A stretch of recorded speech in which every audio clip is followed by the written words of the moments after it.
सेठ जी बहुत ही दयालु थे, धर्म कर्म में यकीन करते थे। उनके पास जो भी व्यक्ति उधार मांगने आता वे उसे मना नहीं करते थे। सेठ जी मुनीम को बुलाते और जो उधार मांगने वाला व्यक्ति होता उससे पूछते कि भाई तुम उधार कब लौटाओगे, इस जन्म में या फिर अगले जन्म में। जो लोग ईमानदार होते वो कहते, सेठ जी हम तो इसी जन्म में आपका कर्ज चुकता कर देंगे। और कुछ लोग जो ज्यादा चालक व बेईमान होते वे कहते, सेठ जी हम आपका कर्ज अगले जन्म में उतारेंगे।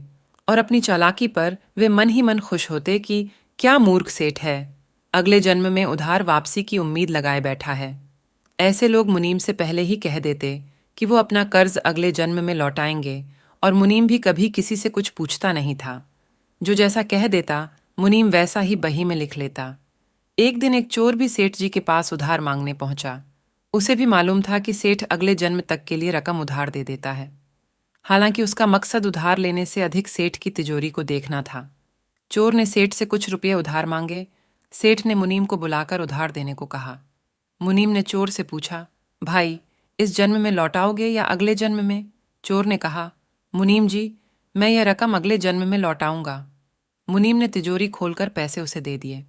चोर ने भी तिजोरी देख ली और तय कर लिया कि इस मूर्ख सेठ की तिजोरी आज रात में उड़ा दूंगा। वो रात में ही सेठ के घर पहुंच गया और वहीं भैंसों के तबेले में छिपकर सेठ के सोने का इंतजार करने लगा। अचानक चोर ने सुना कि भैंसें आपस में बातें कर रही हैं और वह चोर भैंसों की भाषा ठीक से समझ पा रहा है। एक भैंस ने दूसरी से पूछा, तुम तो आज ही आई हो ना बहन?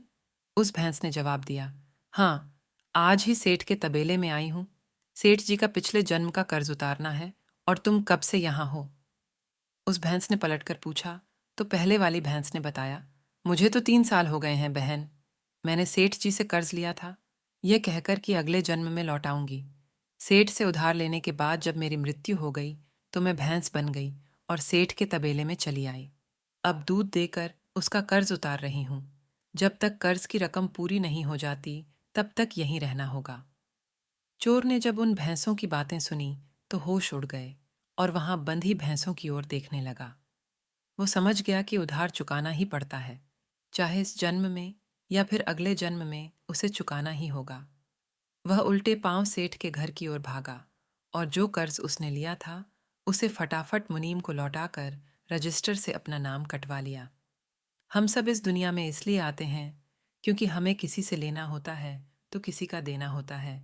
इस तरह से प्रत्येक को कुछ न कुछ लेने देने के हिसाब चुकाने होते हैं। इस कर्ज का हिसाब चुकता करने के लिए इस दुनिया में कोई बेटा बनकर आता है तो कोई बेटी बनकर आती है, कोई पिता बनकर आता है तो कोई माँ बनकर आती है, कोई पति बनकर आता है तो कोई पत्नी बनकर आती है, कोई प्रेमी बनकर आता है तो कोई प्रेमिका बनकर आती है, कोई मित्र बनकर आता है तो कोई शत्रु बनकर आता है, कोई पड़ोसी बनकर आता है तो कोई रिश्तेदार बनकर आता है। चाहे दुख हो या सुख, हिसाब तो सबको देना ही पड़ता है। ये प्रकृति का नियम है, इसलिए अपने कर्म ऐसे करें कि वो लौटकर आपके पास जरूर आएंगे।